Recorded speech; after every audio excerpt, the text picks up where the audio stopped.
Imagine living 5,000 years ago.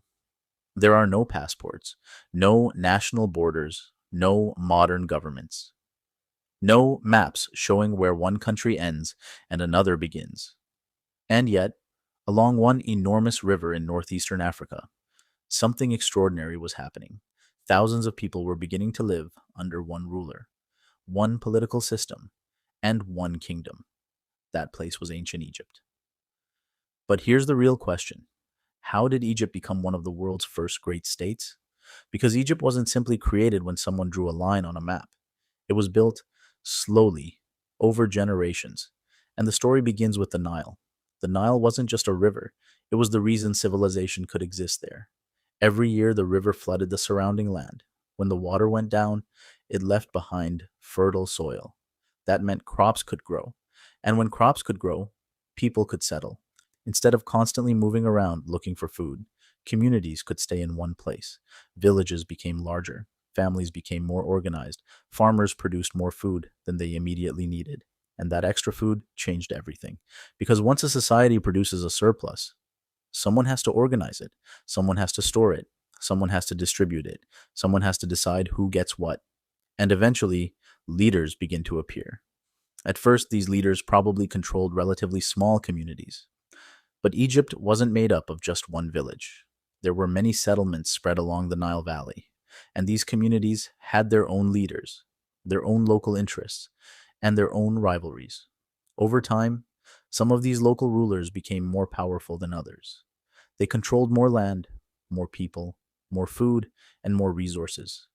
This created competition, and competition could lead to conflict, but it could also lead to something even more important: political consolidation.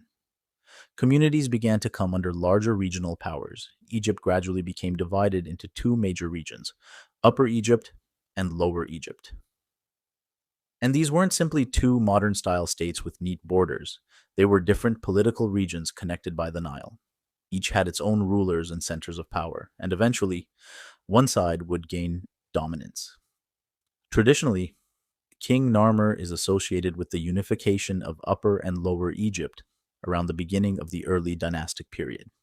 The famous Narmer palette shows a ruler wearing symbols associated with both regions. Whether the unification happened through one dramatic conquest or through a much longer process of political consolidation, the result was enormous. Egypt was becoming one centralized kingdom.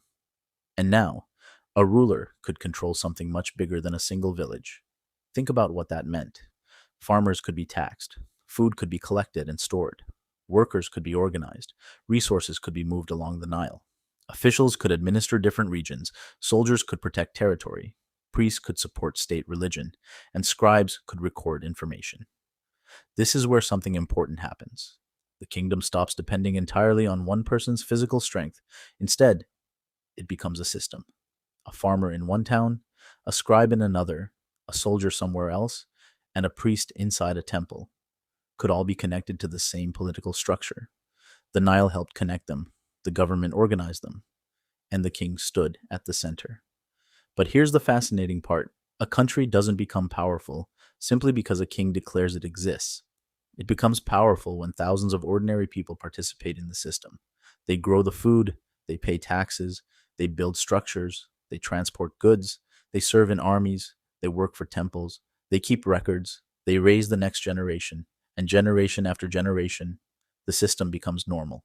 A king dies, and another king takes his place. A son inherits the throne. Officials continue doing their jobs. Taxes continue being collected. Temples continue operating. The army continues protecting the kingdom. And suddenly, what began as political consolidation becomes a tradition, a dynasty, then another dynasty, and another. Eventually, Egypt develops one of the longest lasting centralized political traditions in human history. And this is why calling ancient Egypt simply a country can be misleading. It wasn't a modern nation state. People didn't have modern citizenship in the way we understand it today. There were no passports, no modern national identity cards, no clearly defined modern style borders, but there was something incredibly important: a centralized state controlling territory, resources, institutions, and people under a ruling dynasty. And that idea would become one of the foundations of civilization. So, how did ancient Egypt become one of the world's first great states? It wasn't one invention, it was a chain reaction. The Nile created fertile land. Fertile land created permanent settlements. Settlements created food surpluses. Surpluses created organized leadership. Competition created larger political units. And eventually, political consolidation created a kingdom. Then the kingdom created institutions, and those institutions helped the kingdom survive.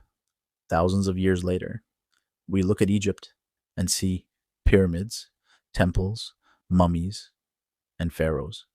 But behind all of those monuments was something much older, a system built by ordinary people, living beside a river, learning how to organize food, labor, territory, religion, and power.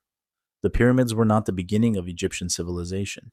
They were the result of a system that had already been developing for generations. And perhaps that's the most fascinating part. Ancient Egypt wasn't simply built from stone, it was built from organization. And once thousands of people learned how to function as one political system, one of humanity's earliest great kingdoms had begun.